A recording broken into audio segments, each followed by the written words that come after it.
showing up at our 6 o'clock Littleton Planning Board meeting on January 20th.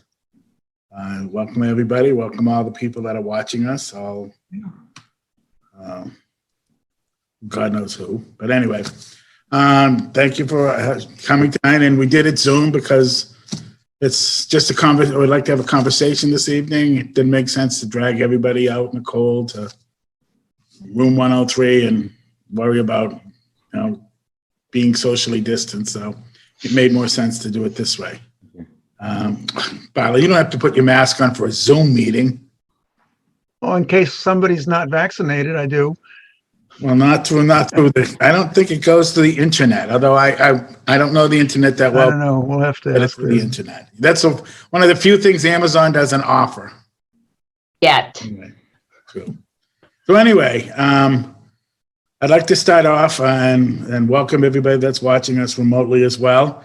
I thought it was important to have a discussion about the potential moving forward of what to do about, since we have two big developments coming before us, about the potential of trying to get deep discounted senior affordable housing. And I wanted to discuss with the board, as a board, the different options about how to accomplish that. And I just wanted input from the board. I'm going to give you a little history right off the bat. Since Maren and I are the veterans on this, 15 years ago, Deaconess came to Littleton trying to put senior residential housing project, age in place, however you want to call it, where the 40B is now on Great Road. And they came, they looked. Unfortunately, we didn't have sewer. We didn't have an awful lot to offer the Deaconess. Deaconess does all the Deaconess independent and assisted living properties. There's one in Concord. There's Hamilton. There's a lot of them. They started the project that's at the Kelly's Corner in Lincoln. They were the developers for that one. But unfortunately, Littleton didn't have anything to offer. We didn't have sewer. We didn't have the Affordable Housing Trust at the time. We didn't have money. We didn't have anything to offer. We didn't have land, nothing. So unfortunately, we missed that boat 15 years ago, and they ended up going somewhere else, whether it was Lincoln or whoever. I don't know where they went, but they went somewhere else. It would have been beautiful for the town if we could have partnered with them that 15 years ago and got a couple hundred units there. Didn't happen.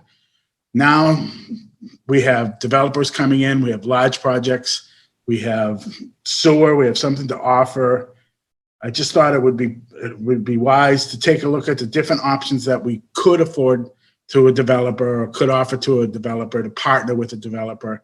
And we need to adjust all the offers, not just money, potential sites, potential buildings, just whatever potential, what do we have to offer? And that's why I wanted to start with the planning board, because we're the regulatory board. We're the ones that are going to make the decisions as to what these projects are going to look like and what we can and can't offer the developers as we move forward. And I just thought it should start with us. And obviously, we would welcome the support of the Affordable Housing Trust, the Select Board, Conservation, everybody. The way I look at it, it's going to be a project like we took on to get the zoning changed, to get the sewer finally after 20 years. So it'll take all of us to get something that's truly affordable for the seniors and first-time home buyers in the town of Littleton. And I just wanted to start the dialogue that way and see what the board thinks and where we should be going and how we should be, if in fact we should be proceeding, because we're not going to get many more opportunities to take a bite at this apple. And I think we should at least explore the options. So having said that, I think we need to talk about how to go about it moving forward. There's been discussion about using the Affordable Housing Trust to buy units down. I've spoken about the longevity of a long-term solution, about trying to partner with a developer for giving them something, whether it's land, whether it's a building, whether it's money to help with a septic system or tying into the sewer, whatever we can offer to try to partner to do what I think would be a long-term solution to it. And I just want to speak about it amongst ourselves. I passed around a 13 properties that I found that were close to the common, close to town sewer, town-owned properties. There's probably more. That's the beginning of the list. If you want to go over the pros and cons of each one of them, I just want to see what the planning board, what our thought process are and where we should be going moving forward. And I'm willing to open it up and start that discussion with whoever wants to start. Anybody? Nobody? I haven't seen this list, Mark. Maren forwarded it to you, I believe. Did you forward it to him, Maren? Yeah. Yeah, that was the the aerial photos that I forwarded this afternoon. I was also able to post them to the website, the event website. So if you want me to give you a laundry list, a quick rundown of the 13 spots that I saw, and we can talk about the pros and cons of them. I'll start with. Can we back up for 1 minute, Mark? Sorry, can we back before we start talking about property? I guess I'd like some clarification on, the definition. Well, you mentioned housing units for seniors and first-time home buyers. And I thought we were really looking more at multi-unit housing, that Littleton doesn't need more homes. We have tons of houses here. What we don't have enough is multi-unit housing. We're looking at all of it, Delisa. We're looking at senior apartments. We're looking at that. We're looking at first-time deeply discounted apartments. Why not look at all of it? We're looking at workforce, because I want to make sure that we, that we're talking about the same thing here. Well, that it's affordable housing, and that we are targeting seniors, workforce housing, young, single. I'm talking about seniors, deeply discounted. We're going to get 60, 80, 100% AMI workforce housing. I'm talking about below that, down in the 30s. That's what. Yeah, I know, but why just seniors? It's not just seniors. It's others too. But are we talking houses, standalone houses? Not necessarily houses, but that could be an option. There could be some houses involved. I'm trying to get a number down to people that can stay in Littleton, whether it's in an apartment or whether it's a house. I don't think that's the issue right now. It's the fact that putting a mechanism together to get that number. Okay, I don't think it matters whether it's a house or an apartment. I disagree. I think it does. Well, I'm stating my opinion. Okay, I mean, you're asking for input here. I think that before we start looking at all of this, I think we have to kind of define what it is we're talking about. So I want to make sure that we're on the same page here. Why can't we have a combination of both? Why can't we have apartments all over the place and maybe some 10% of it being single family houses that people can buy, and when they're done with it, then other seniors can buy why can't it be both? I'm not saying it can't be. I'm just trying to get the deeply discounted senior 30% AMI down there so that people can afford, seniors especially can afford to leave their houses, sell their houses, and go into something smaller, whether it's a house or an apartment. I don't think that matters. What matters is getting it affordable. Affordability. I sort of think it does matter though, because you can't build single family homes for an affordable use. You just can't. Okay. And okay, then that's what we find out. And for seniors, why, the survey showed that they're burdened by their homes. So, I don't know. And also, I mean, again, I'm not convinced that we need more homes in Littleton. I mean, we've got a really old housing stock here in a lot of areas. Excuse me, you asked me for my opinion, so, okay.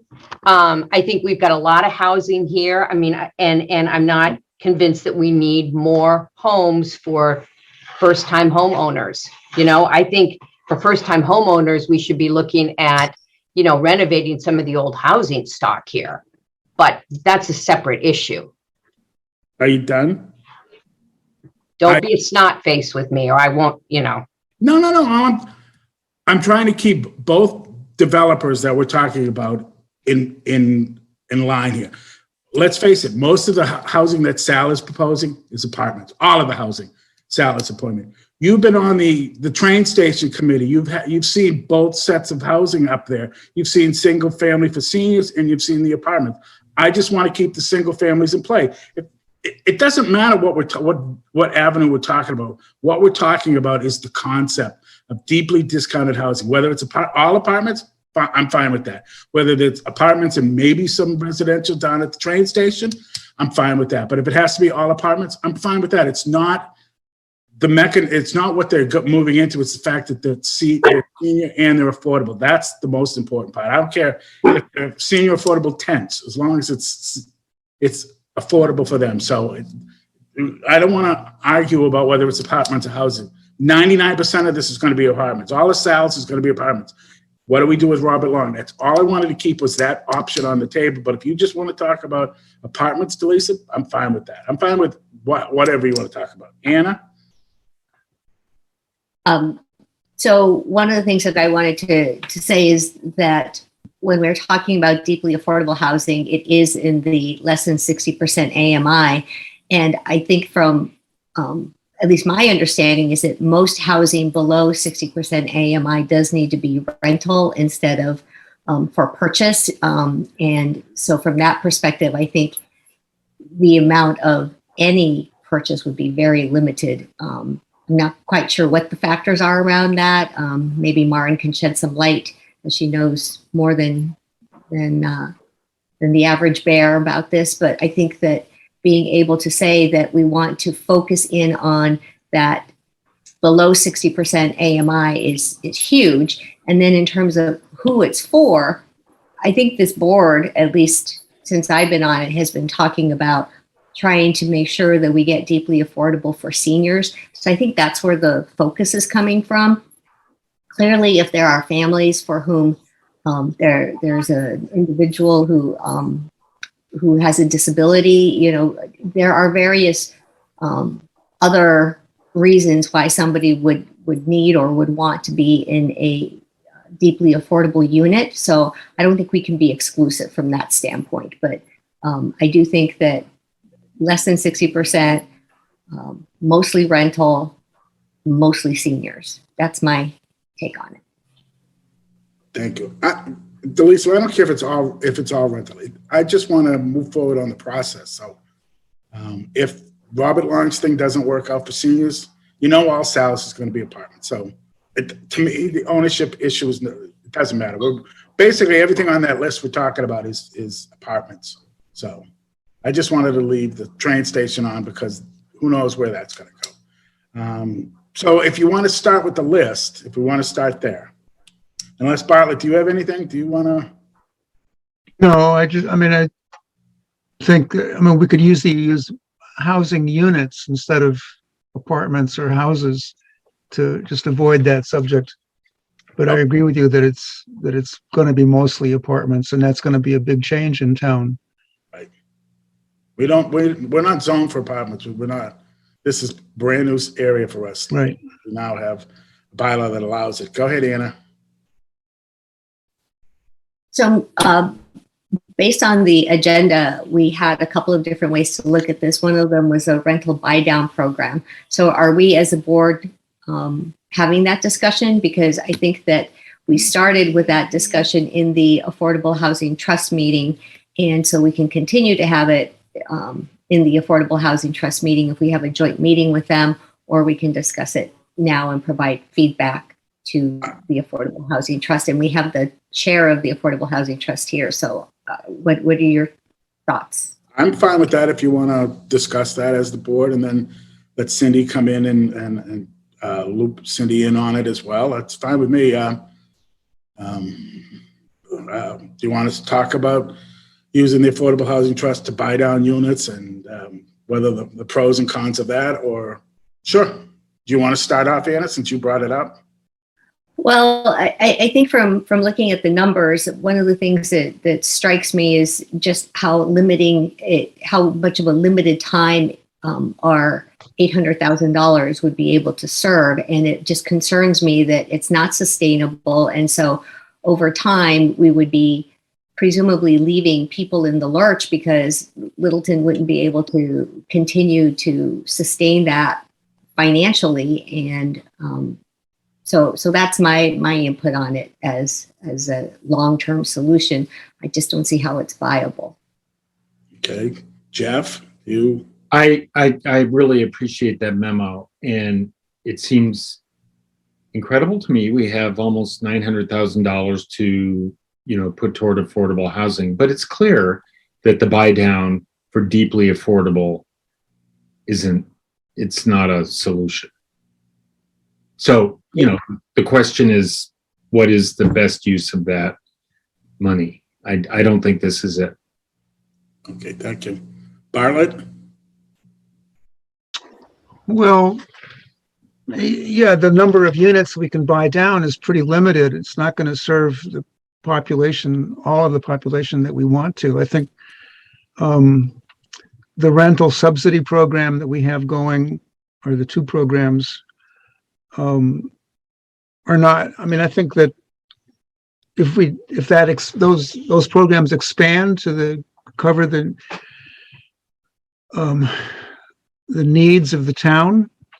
I mean, the people that we're serving now are probably 30% or less of AMI. So we can, use that program for a while for those people. But,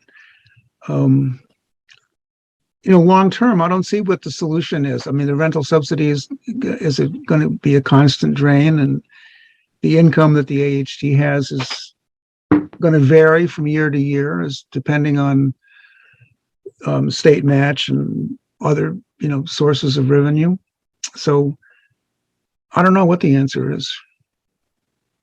That's a fair assessment. Delisa? I don't really have anything additional to add to what other people have said. I think I am very interested to hear what the Affordable Housing Trust discovers when they, I think either the trust or the select board, or maybe it was both, was going to look into what other towns have done. And I'm a big believer in trying to take other key learnings from other places. So I'm really interested to hear what they find out from their research. Great segue. I'm going to throw this to Myron, because Myron has been actively doing research with what other towns around us, be it Shirley, be it Acton, and she can give you an idea of what other cities and towns have done to address the long-term solution to this. So Myron, you want to, on cue, you want to take it away? Thank you. I'm going to back up just a little bit. Big picture, I would hope that the town can really explore creating deeply affordable units not instead of rental voucher program, but as a way to make our goals, as a way to realize our goals. The planning board, and you have a lot of influence, you have a lot of backing from your constituents to move forward with creating some deeply affordable housing. And I've never seen the political stance so supportive of affordable housing and apartments ever before in my time frame here in Littleton. So I'm really excited to be starting this conversation and to have the planning board leading this planning process. So that said, Mark was referring to some of what other communities have. I've yet to been able to gather a lot of examples, but just off the top of my head, Benfield Farms in Carlisle, the town, and I'll gather all the links and information that I can find and put them on a website or forward them to you. I'll put them in a good format, a better format than just me talking about them. Benfield Farms in Carlisle is deeply affordable units for seniors. Town of Acton most recently issued an RFP to and issued a contract to renovate an old school building to 15 affordable apartments town of Webster has just recently redone a school as well for affordable apartments. I hope to find a lot of different types of examples to share with you. I just don't have that information tonight for you. Shirley, town of Shirley worked with Devon's to sell a deeply discounted parcel where Shirley Commons was built. That's a 54 unit deeply affordable senior housing. They partnered with Devon's and Mass Development and a nonprofit developer. And that site has town sewer. It is serviced by sewer. So that's one of the sites that I'll do some more research and get that information to you on. Thank you, Mark. One of the other things we've learned by having the sewer project and the zoning in the common is that there are funds available. There are state funds available. There are federal funds available, but they are only available to you once you have a project. So in order for us to start applying for federal money and state and POA money and all that, we have to have a project. And it seems to me the way most of the other cities and towns around us have been doing it is by partnering with a developer, whether it's a nonprofit, whether it's a developer who's building in our town, to offer them something, whether it's sewer, whether it's property, building, whatever, to have skin in the game and be partners with them to get deeply affordable units. And I just want to start the conversation there. And if you want to go over the list, we can walk through the list. And I ask if you guys have any other ideas about other properties. My criteria for making the list was, as I said, close to the center of town, which means close to the sewer, town-owned property, or a property that is for sale that might make sense for the town or the Affordable Housing Trust to try to help buy it, or funding. The funding, I think, is once we have a project, I think the funding will be we'll be able to start working on the funding. But so if you want to start with the list, let me just start. I started up at the center of town with the DCU building. It's an existing building. It's right in the common area, the revitalized common area. It's privately owned, probably holds 30, maybe 40 units, depending on how the final configuration is, maybe 25. But it is available. It's been for sale for a while. It will be adjacent to the sewer, because once we bring the sewer up to Northern Banks, it'll be right next door to that. So it's already built. It already has an elevator. You'd have to do the build out. It's probably one of the easier ones to probably change from office space to apartments. I put that one in there.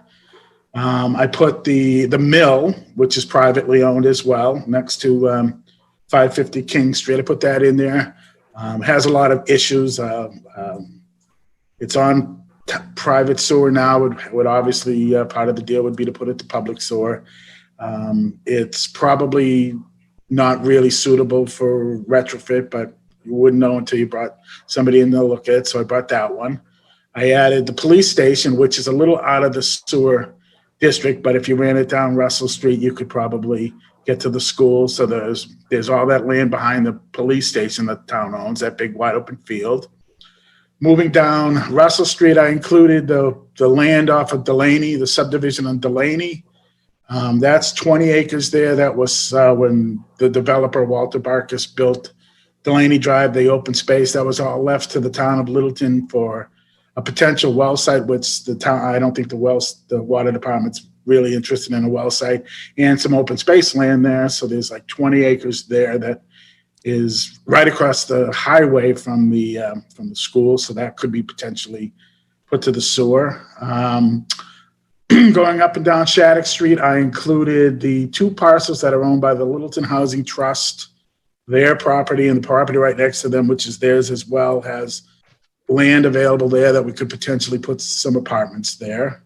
I included the Shattuck Street, the town-owned land there. Bartlett, did you Yeah, the housing on Shattuck Street, is that owned by the town? Because it's the buildings I thought were owned by the state. It's managed by the state and it's funded by the state. See, that's what I think. I think the state owns it, and we'd have to find out if they, in fact, would be interested in putting some senior housing or some affordable housing up there as well. There is definitely land available up there. I was going to ask Matthew, because I believe he's on the board there after, to see if he can find out if there's any interest in making that land available, and maybe we could tie them into the sewer or do whatever. Yeah. The land that's available is pretty steep there. So the stuff that's still the woods? Yeah. Okay. Particularly in back of the family side where it goes down to the conservation land.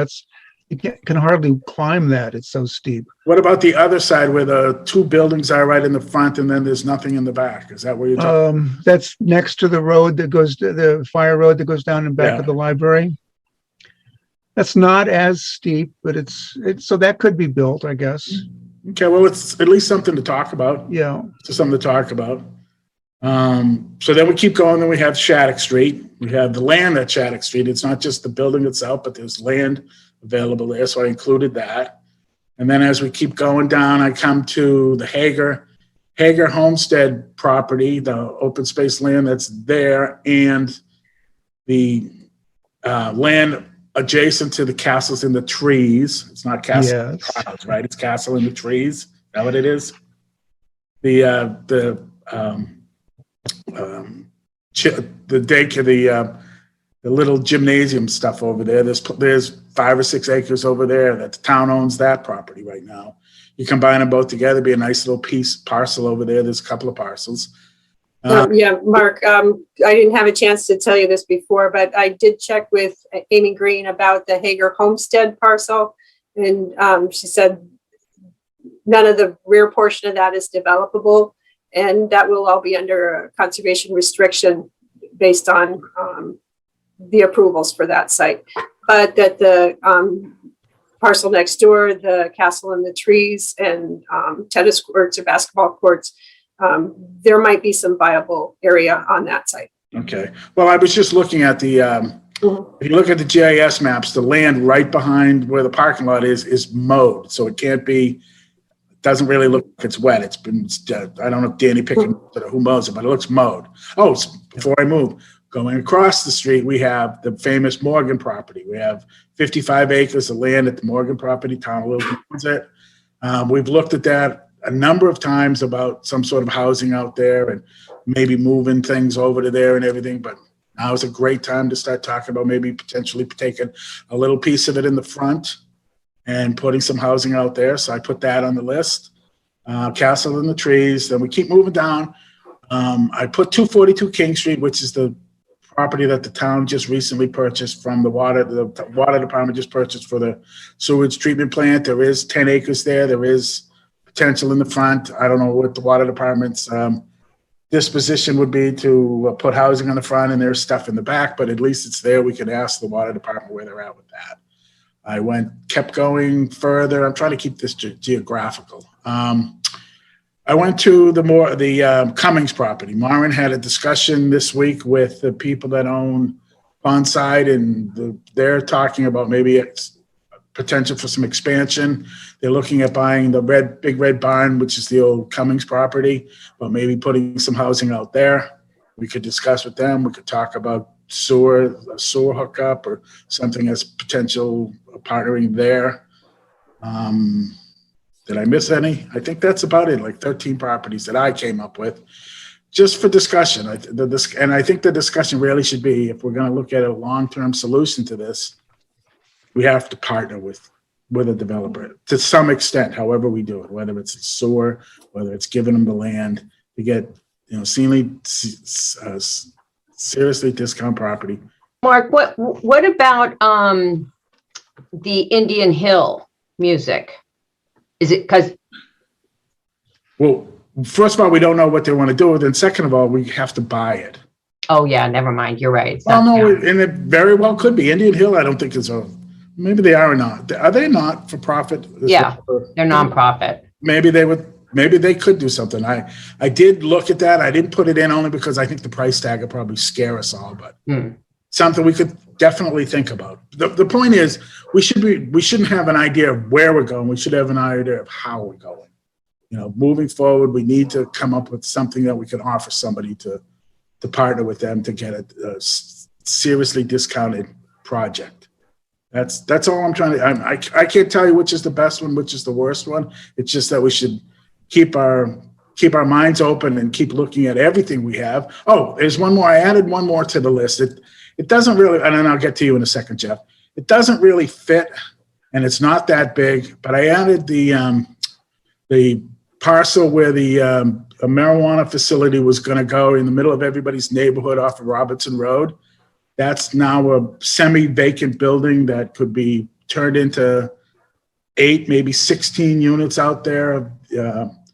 I don't know where the developer, the owner of that property is, but I just thought maybe it made sense now. It's Roger Kennard. Yeah, Roger Kennard, yeah. Yeah. I don't want to say his name, but yeah, it's Roger Kennard. Okay, Yeah. Roger Kennard. That's Interested in doing senior housing out there with us. Tie it into the sewer. You get senior housing out there. It's another one to tie. Maybe we don't get 50 all in one spot. Maybe we get a bunch of little spots where we can put little projects here, there, and everywhere. But at least it's an option now. Now that he knows that commercially it hasn't really worked out too well for him. Maybe he would. It's just another property to talk about. So anyway, what were you going to say, Jeff? Before the one that sort of sparked my interest, and I don't know if it's pro or con, was the Delaney Drive. I don't know that I have, with the dog, been all over that parcel. It's really nice, and it's contiguous with the Hartwell Conservation Area. But for development, it has it's a nice spot, and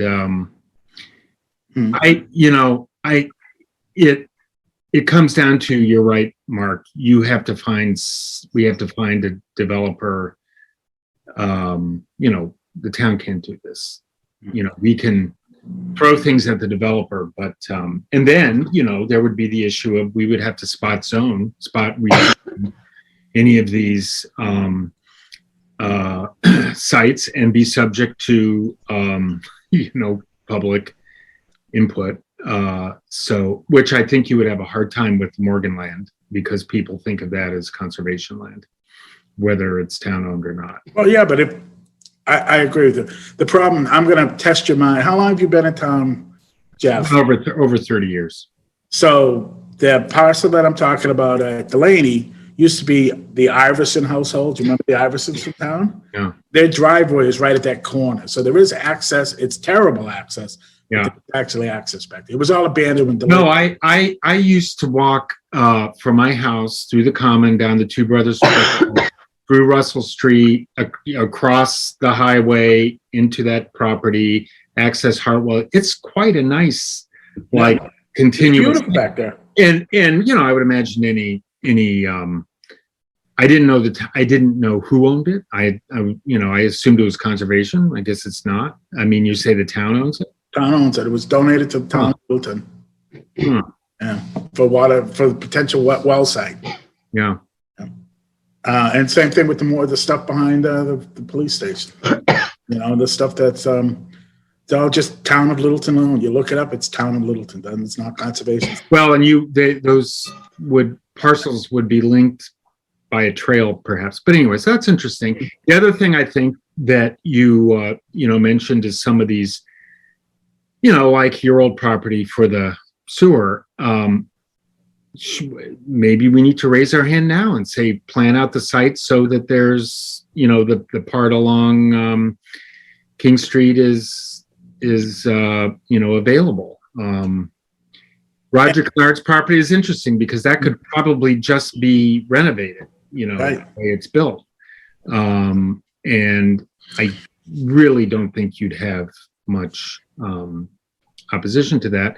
And the one I'd like to add is the 12 Robinson, because there is area behind that property. This is the antique house that's that could have some units, and I don't know what the process of the RFP is. I'm too afraid of what's going to happen. But I think, we should say the planning board would be interested in proposals that incorporate some housing at the rear of that property. Okay. I don't think anything should be off the table, and I think. And it could be accessed through Roger Kennard's property. Okay. I mean, maybe he would be, or, I agree. Maybe the answer might be a lot of little ones rather than one big one, but we don't know that yet. We haven't gone down that road yet. The getting to the zoning issue, we do have a senior residential bylaw. We could probably try to shoehorn this into that somehow. We haven't really looked at the zoning aspect of it. We have to get past the how we want to propose this and how we want to do it moving forward. I work with a company called Delphi Construction. They're the people that have done most of the Deaconess senior housing and everything else like that. I did do work with them. I've done a couple of projects. I did a POA project with them down in Wareham. I did a refurbished job with them in Plymouth. So I have some area of expertise on this, but I also have access to their estimators, and I've asked them to give me a rough idea of different scenarios, whether it's ground up, we give them the infrastructure, be it the drainage, the sewer and the water and stuff like that, what it would cost roughly per unit for apartments, and what it would cost to refurbish a building.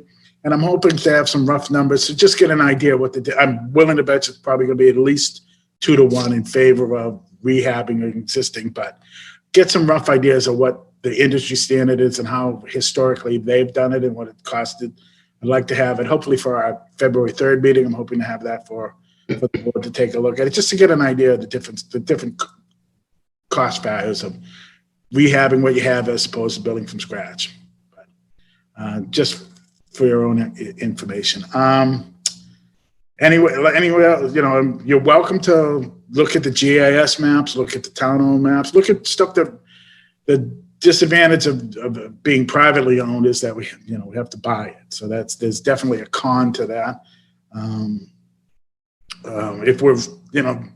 If we're truly interested in doing something affordable, we have all these units coming down the pike. The problem that we've had with the senior residential bylaw or the affordability that we've gotten before is we didn't have that big a project, and we didn't get that deeply discounted affordability out of it. Now we have bigger projects, a lot bigger, that we can ask for more units, and we can ask for more affordability, whether it's on the site or off the site or partnering wherever. So we have options that we should start to think about as we move forward, because and sooner or later those projects are going to be before us, and if we don't have some sort of idea of where we're going with it, we're just going to be left at the train station, for lack of a better way of putting it. Anyway, so I've rambled on for about 40 minutes. Anna, go ahead. Thank you. So I think this is a lot to consider, but I'm a little concerned about putting the cart before the horse, in the sense that we should be talking about things like how many units the town actually needs, so that we can help direct some of that, as well as what's our criteria. So we have at least 15 properties or so that have just been mentioned, but what is our criteria in terms of what we would like? So that's sort of the question that I have in general is, do we want to establish some criteria that says these are the kinds of things that the town of Littleton would really like to see, and have it go that way? Or do we just sit back and be reactive? Because we've done that a lot. So that's why I'm bringing that up. If we want to establish criteria, it could be as straightforward as the property should be on the sewer line, because it makes it a lot easier to develop. We could also have other criteria related to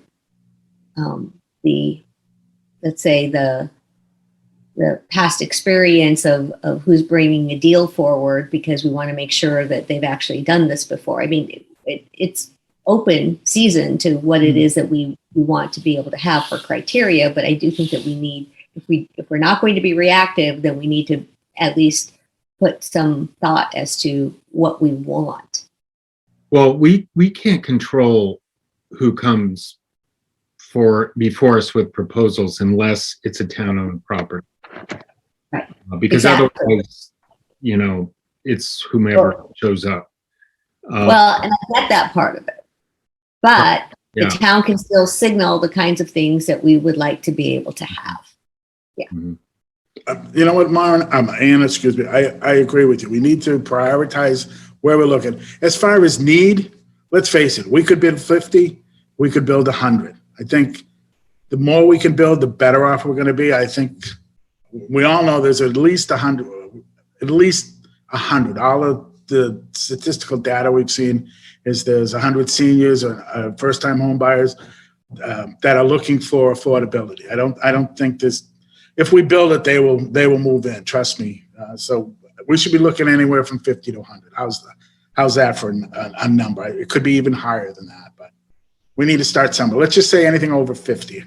And as far as ranking them, I totally agree with you. I think we should sit down and go, what criteria are we looking if we're going to start making smaller lists from bigger lists? And I'll start off. I think obviously we need to have sewer. We need to be able to have sewer on the table as a component of this, to make it cheaper and more affordable, because we're spending $20 million on the sewer. It's a lot better to be using what we have rather than building $300,000 or $400,000 or $500,000 sewage treatment or $1 million sewage treatment plant. So I think it obviously has to have the capacity to tie into the sewer. I think if we're going to rate them, I think the second thing should be, we should own it so that it's not costing us money to buy it. And the third thing should be, if we are going to use it, the third thing should be an existing building. If we are going to either buy a building or use a building, we should consider an existing building first. I think it's going to be more cost effective to build it, to refurbish it than to build it. And then we have to start thinking about, you know, moving forward, how to proceed, talking over with the town administrator, how did the other towns do it, the logistics of it, because that's sooner or later that's going to start coming into play too. But I do agree we should sit down and maybe by the next meeting everybody kind of looks at the list and comes up with more units on their own list if they have them, and rate them. Or we can do it right now. We still have a few minutes. If you want to do the top 5, or you just want to leave it as 13, 12, 10, whatever properties it is, and we just keep moving forward laterally with all of them. Well, Mark, what are we all thinking about 550 King and what we're going to get out of it? Because that's the lowest hanging fruit. Okay. So that's why we need to have this discussion, because 550 King Street is going to be workforce housing. He's told us that he's going to put senior housing in the front and workforce housing in the back. He also came to a meeting, told us that he would be very interested in doing deeply discounted housing, but that he would really rather put it somewhere else, and he would really rather partner with us or partner with anybody or partner with, do a nonprofit, something like that. He's, maybe the mill works for him, maybe something else works for him, but I've got to say the mill, I don't think that's the highest and best use of the mill. I don't think so either. I'm just throwing out that number. Maybe he goes over to the property down at maybe he takes we do something with him with the DCU building, but the thought was to put deeply affordable housing somewhere else, not with his workforce housing that was in there. That was the discussion that he had with us briefly when he met with us after he just purchased, or was in the middle of it. So that's why, while we have somebody that's interested in doing it, we should be thinking about that. Not just him, though. There are other nonprofits out there. If we had something to offer them that might be interested in doing it. Dan Gainsborough, who did the Devon stuff, and who did, I believe, did he do Shirley Marin as well? Is he the one who actually built the affordable housing for the town of Shirley? No, I don't think he did that He did construction. the affordable stuff in Devon's too, but he looked at maybe doing something. Years ago, we were trying to get him to do something with the Kimball property, the stuff with the vacant houses on there. Mm-hmm. The money was just too much. It was like $4 million just to buy the vacant parcel. It was just too much, and That didn't work out. So maybe somebody like that. We need to have something to offer. So anyway. Well, I'm familiar with the Benfield project in Carlisle, and Maren and I had talked about it because I saw it and I said, holy cow, it is gorgeous.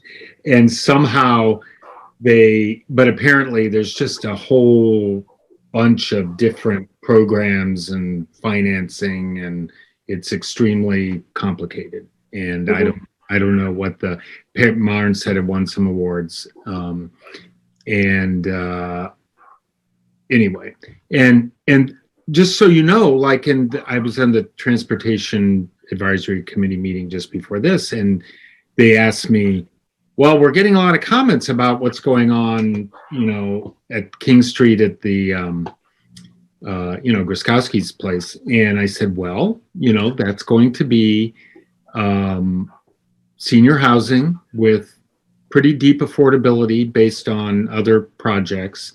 And look at the project page, and there's just a lot of stuff apparently flying around about what's going on there. And all they have to do is look at the project page. But let's just remember that, and I want to especially point out your efforts, Anna, in sort of forcing that issue more, or using that more forcefully, bringing that issue forward. But Mark, I think you're right. We have more leverage to get what we want if we offer something. And I guess one question I would have is, once you're connected to the sewer, say, would maybe the Affordable Housing Trust money go toward the sewage connection fee, or would it go toward subsidizing, that aspect of it?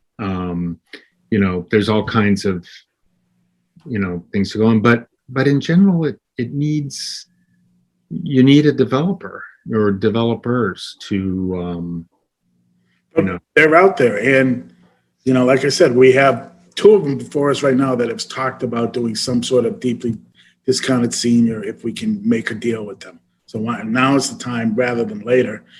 If we don't have something to offer, at least an idea or a discussion on the table, then they're going to do the bare minimum, and that's going to be the end of it. Why not? If we're going to. Well, the other thing is, it seems like I might be wrong, but there is a consensus that the first priority should be deeply affordable housing for seniors. And my feeling, we have to assess this. This is always an issue. Will there be set asides for Littleton seniors? To what degree, can we do that?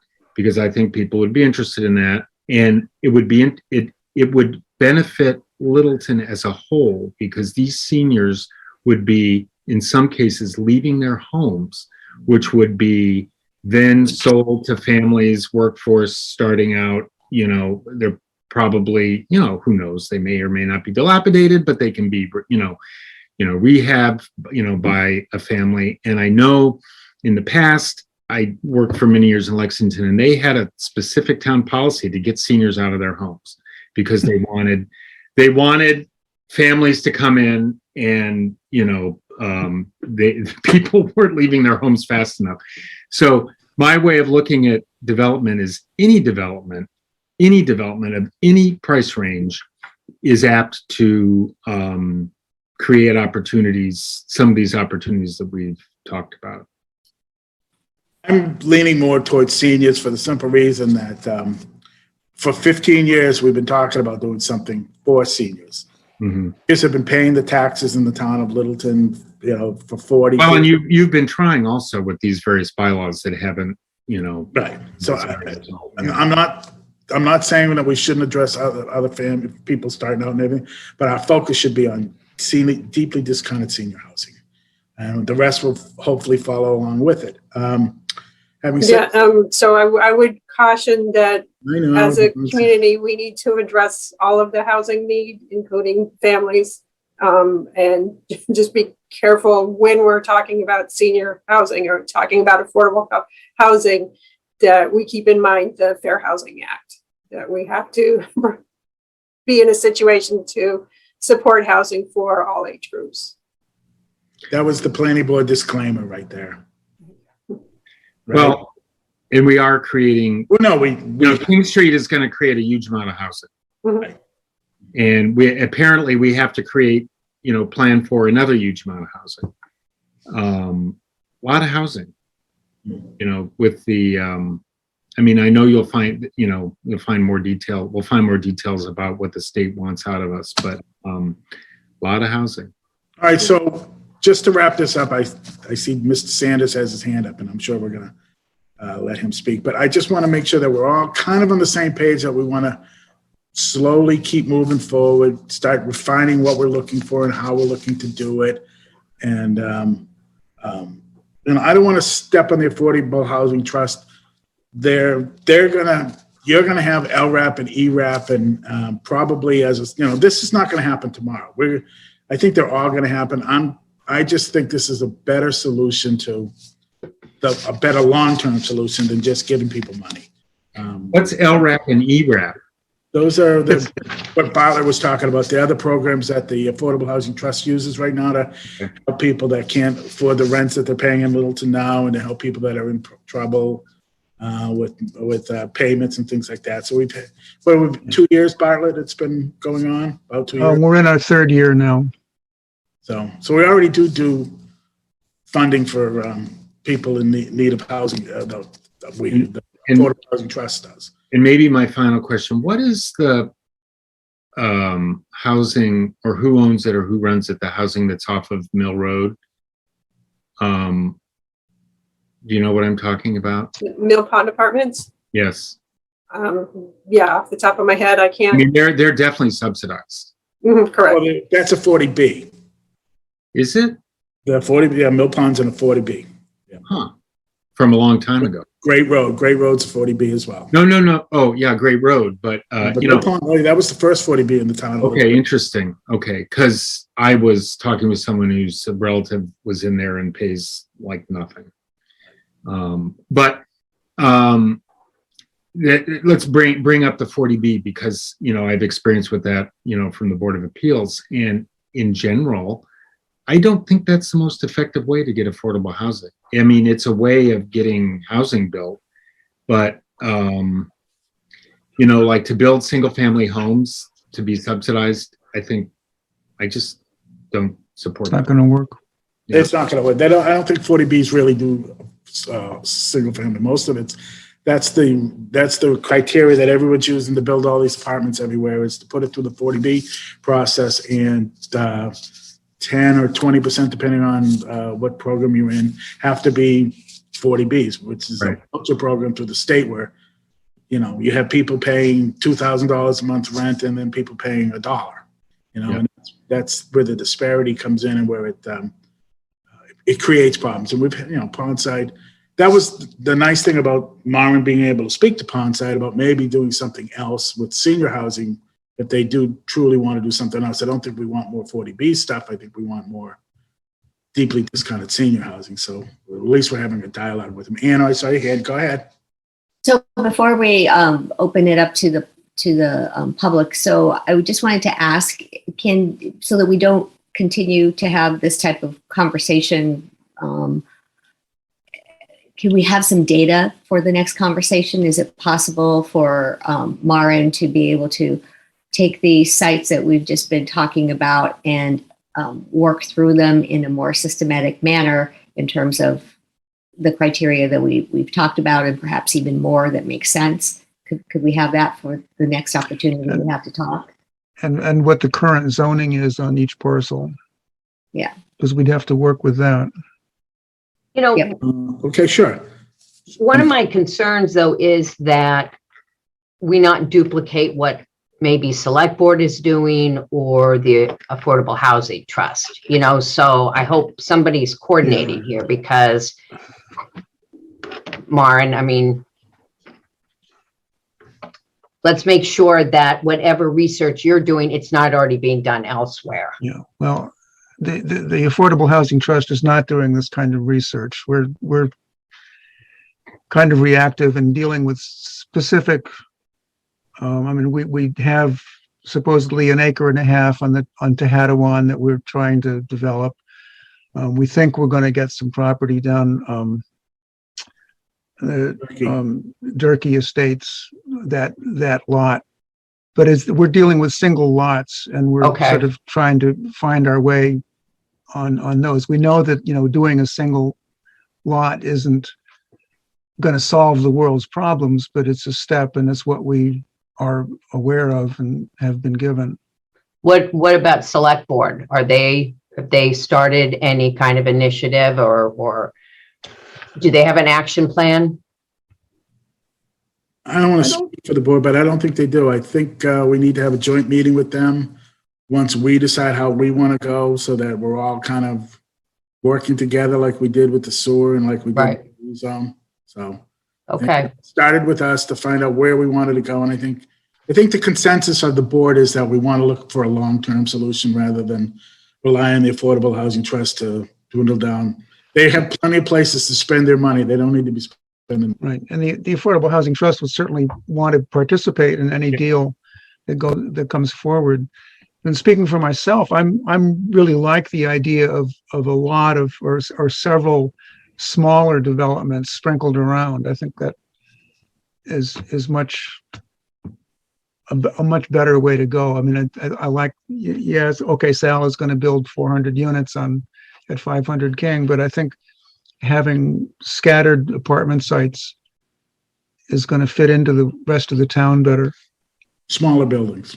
Smaller buildings. I think that's probably where we're going to go, because it's not going to be huge parcels where we can put 100 units on. Well, We'd be heading forward. That's all I'm trying to get. Mara and I will try to get more answers for the parcels moving forward. The 13, and if you can think of another one, you want to shoot it to Maren, we'll try to get it on the list, and we'll try to continue this discussion on our February 3rd meeting. Board have anything else? I see Mr. Sanders' hand is still raised, so if no one has any questions, I'll have Mr. Sanders speak. Briefly, Mr. Sanders. Can you hear me, Mr. Chairman? George, are you there? Yeah, can you hear me? Yes, we can. Just want to make a comment here. This affordable housing, that word, the word seems to get kicked around, affordable housing. One, I would like to know what element in the town of Littleton is keeping on track what affordable housing that we have in the town and what the state is saying the number that we should be at is 10%, 12%, or whatever the case may be. And how is this being tracked with regards to the various developers as they come in, and once this thing is approved through the planning, the bill and so forth, you come up and you say you got 10 affordable units. Do you take that 10 affordable unit and add it to the total number that Littleton has available? And this is what we're at now with this development. And if the next development comes along, we determine how many we get, and we keep adding, and we come up with the percentage that, okay, Littleton's now at 13, example, Littleton's now at 13%, and the state said, we need to have 11. I want to understand how the tracking of these units, and not just saying in general, affordable housing here, there, here, build here, do this, that. I want to understand what is the number and who's tracking this. Yep, I'll jump in on that one. Mr. Sanders, I'd be happy to have a lengthy discussion with you on the process that the state requires, the DHCD requires the town and the developers to go through to add the deed restrictions to for sale properties, and add the rental restrictions to the for rent properties. And it's DHCD's part of their purpose is to assure that they work closely with the towns and the developers to get the long-term affordability.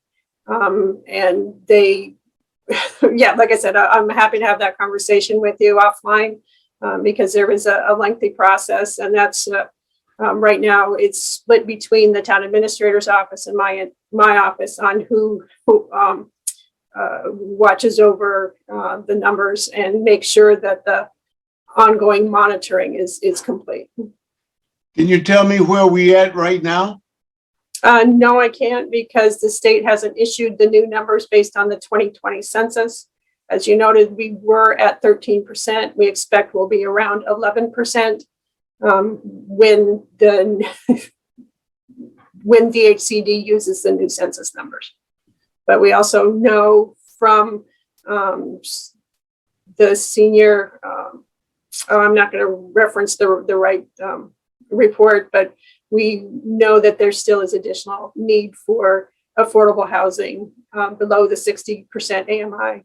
So for one person households, I believe it's below 50% or below $50,000 annual income. So, Mr. Sanders, to answer your question, maybe a little better. Right now, we have inclusionary zoning in the town of Littleton. So if Sal builds 400 units in the common area, 550 King Street, he has to give us 10% affordability. Now, his 10% affordability can range from the 60% AMI up to, I believe it's 120. What we're talking about here is different than that. We're talking about deeply discounted affordability, not at 60% AMI, but at 30%, 30 and above AMI. So that's what we're really talking about, deeply discounted. Uh-oh, Mark froze. 10% that we're going to get anyway as these developments move forward. That's what we're talking. That's what we're really talking about here. Well, that's good, Mr. Chairman, because I think that using that scale, I mean, it still becomes very difficulty for people to get in under the line of affordable housing. It needs to be a little bit less than what the scale is showing, but nevertheless, we know at this day and time, everything's up. So I appreciate what you're doing there. I thank you kindly. There's a number, Mr. Sanders, that goes with it. Let's just say 30% for a one-bedroom apartment in Littleton would be, I believe, Maren, correct me if I'm wrong, isn't it like $545 for rent? Whereas opposed to the market rate value of that is closer to $2,000, closer to $1,800. So that's what we're talking about. Deeply discounted all the way down to that kind of number for rent. Yeah, I understand you clearly, and I appreciate the foresight here in trying to, get things down where people can afford it. I thank you. Thank you. So, and Elder and Human Services Director Liz Trediak has her hand up as well. Good evening. Good evening. Thank you for letting me speak.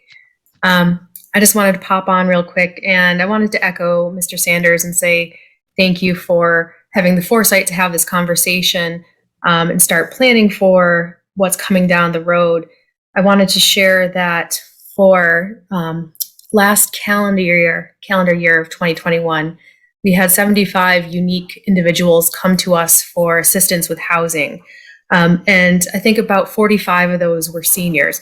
So the need is definitely there, as we all know. And I just want to say that, Mark, when you mentioned earlier that if you build it, they will come, it's true. It's so true. And when you look at a place like Pine Tree Park that has a waiting list of 10 to 15 years right now, it's mind-blowing. It's shocking that the wait list could be that long for affordable housing.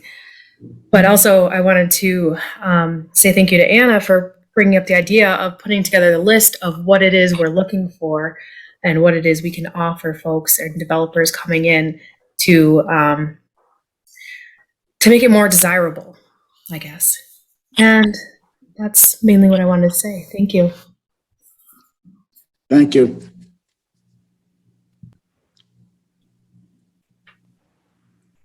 Anyone else, or do we want to continue this till February 3rd? We'll have a little more information on the parcels and maybe some information from reaching out to some nonprofits to see what they're looking for to try to get the other side of the equation as well. See if we can try to get some more information for that.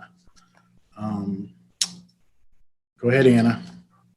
Yes, I would agree with that. And I would also like to ask if we could invite the select board members, if that's a conversation that they can participate in with us. Sure. That would be great. Why don't we see if they want to do a joint meeting with us? Sure, that'd be great.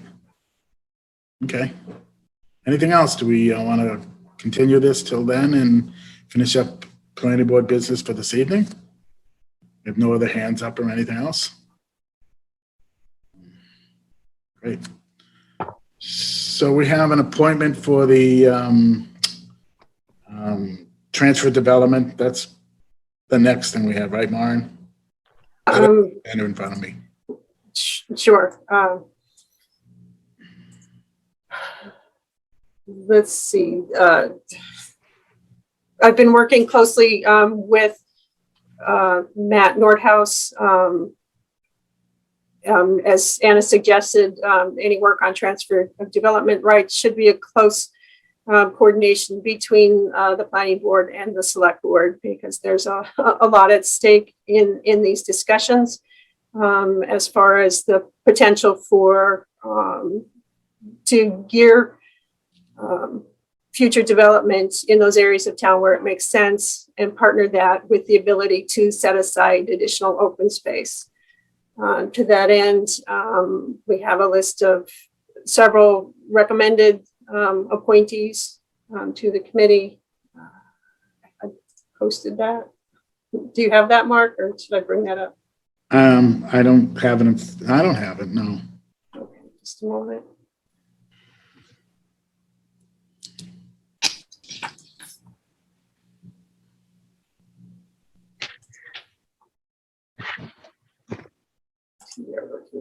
Okay, and actually Matthew Nordhaus is on as well. Mm-hmm. He has his hand raised. Hello. Can you hear us? Yes. Can you hear me? Yep. Bartlett and I have been working with discussing this with a variety of town boards and committees, and I believe we have come up with a membership that consists of Bartlett and I, Maren and Amy Green, Rick Finley from LCT, and Will Pickard and Brad Mitchell from AgCom. I also pulled sustainability, economic development, and master plan implementation, and all three of them expressed interest in having input, but didn't feel that they needed to be part of the drafting body. So that is what we are. We would like to officially form the working group, and so we can start meetings. So Matthew, did you reach out to Jerry Tante? I did. Mm-hmm. I did. Yeah. And he But said no, thank you. Oh, no, he didn't. I didn't get a response. Oh, Yeah, I would recommend that he's one that we reach out as we start working on it. Yeah. to get his input. Well, you have Mark Ranscott too, by the way. You're right, MAPC. And I did send, Delisa, I did send everything that Jerry, the finalized stuff that Jerry and Mark had done over to Matthew. And I don't know, did I send it to you too, Bartlett? I think I did. I think you did, yeah. Yeah, all the numbers and stuff, where they left it. So Right. great to at least have the discussion with Jerry, because he was very involved in it, and be a nice place to pick up where he left off. yeah.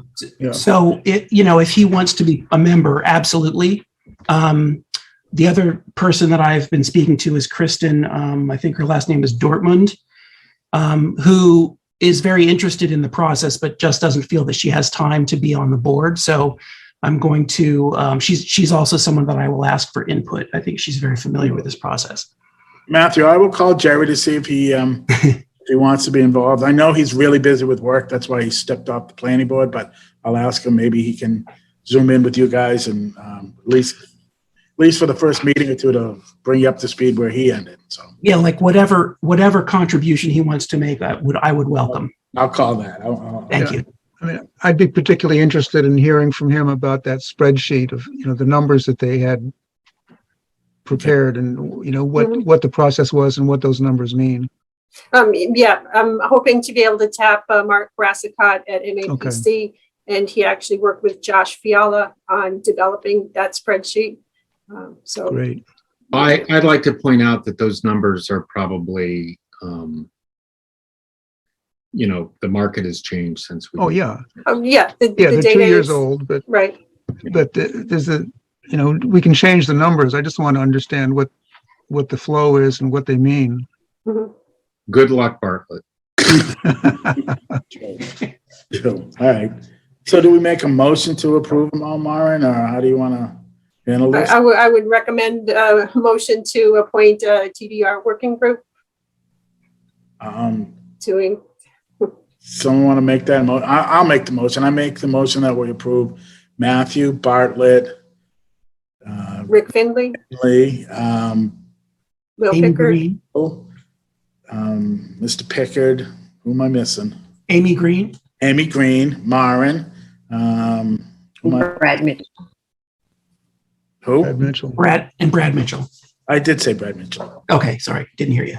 I'll make motions to approve all of them on the Transfer Development Right Advisory Board or I would advisory. recommend calling it a working group, Yeah. with the charge for the committee to recommend to the planning board Working. the All right, TDR all right. bylaw. Anyone want to second that mess? Second, All those in favor signify by saying aye. Bartlett, Jeff, Hi. Delisa, Aye. Anna, yes. and I'm a yes too. Woohoo! Guys, We're real All boy. right. yeah, good luck. Be careful what you wish for. Yeah, right? So next board of business is minutes. Anybody have any questions about the minutes for December's minutes? Let's see, there were two sets of minutes, November 4, 2021 and January 6, 2022. Okay, I'll believe you. Anybody have any questions with them? Anybody read them? Read them, got them, want them? Nope. Anyone want to make a Sure. motion to approve the minutes as presented? I so move. Second? I'll second it. All those in favor? Bartlett, Aye. Jeff, Hi. Elisa, Aye. Anna? Yes. Yes, and I'm a yes. Is that it? Anything else, Maren, or you? The only other thing I had on the agenda was just the timeline for town meeting warrant articles. Town meeting is Monday, May 2nd, Oh, yeah. and select board will close the warrant on Friday, March 18th. 11th, March 18th at noon, and they're requesting that all warrant articles be in at least draft format to the select board by Thursday, March 17th. Okay. So Delisa, this is kind of geared towards you. At the train station stuff, we talked about bringing it before us for town meeting in spring. Given the issues that are going on with the state doing the 48 bylaw and using Littleton as sort of the poster child for enacting that bylaw. I know we need to send a signal to the Longs that we're still interested. Do we want to try to get something for Springtown meeting, or do we want to at least address it, bring the Longs in and try to tell them that we're trying to work through the state with this and maybe get it on fall town meeting? What do you think? Yeah, I don't think there's any way we'll be ready by spring town meeting. No, Maren, what do you think? I mean, there's just so much unknown. I know. I don't think we can, but we have to send. The Longs are upset that it was pulled last year. I know they were expecting it on Springtown meeting. I think we need to have a meeting with them, bring them into one of our plan meeting or train station, and tell them where we're going. We're still going forward, but we're going to transition it either from the 40R to the 40A, and we need all the guidelines that the state can give. Right. Just so that they know where we're going. I know But that. Maren, I mean, is that just a phone call? I mean, I have no problem meeting with them, but I assume they know what has come out from the state. So I think we owe them more than a phone call. I think we need to bring them in. I know that, like I said, they were very distraught about not making fall town meeting, and then Sal's thing went through, and I think we should have the courtesy to have them come in. That's fine. I think we need, I'm just saying, before the May town meeting, we need to schedule that. I'm just running that through you as you're in charge of the train station committee. I think we should have a joint meeting with the Longs and tell them that we're in the middle of, trying to transition from the 40R to the 40A, and it's going to take a little while. At least they hear it from us face to face. I don't think. Yeah, that's fine. Okay. All right. I just want to make sure that you're. Yeah. Yeah. I mean, I don't even know if the committee is actually, if we're still a committee. Well, Didn't we disband the committee? I think we I don't think voted. we did anything with it. I did. We're still there, but in theory. Okay. Whatever. Yeah. Yeah. All right. But I think we need to. Yeah, I agree. Maybe we'll actually, by the time we meet, maybe there'll be some more news that we can share with them. So, Maren, do you want us? Maybe we'll put them on for March. Yeah, that sounds good. In March, and have them come in and at least where we're going with it. And maybe you'll have a little more input from the state as to how that's going to be played out and Yeah. how we're going to go about it and things like that. So. Mhm. Yep, yeah, I'll have the opportunity to do a quick briefing at the select board meeting Monday night about the MBTA communities process. And I have heard from Mass Housing Partnership that they are using Littleton as one of the test cases.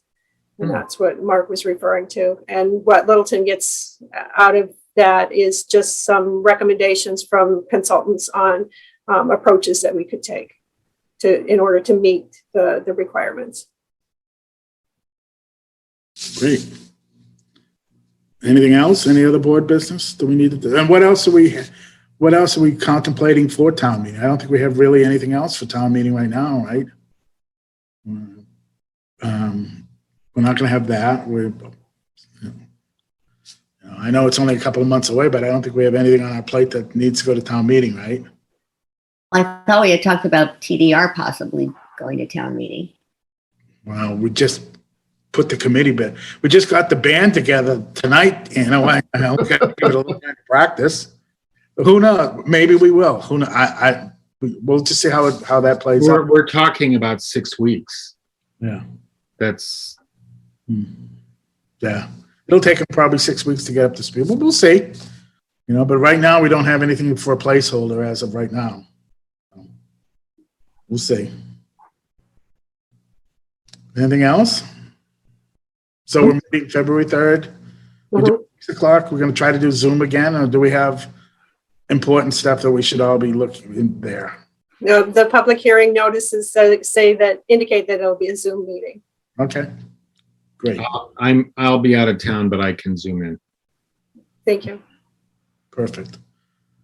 All right. Thank you all for coming this evening. If there's no other business, I'll entertain a motion to adjourn. I'll second it. All those in favor signify by saying aye. Aye. Aye. Bye. Yes. Thank you. Thank you all. Right. Okay. Good night. Thanks.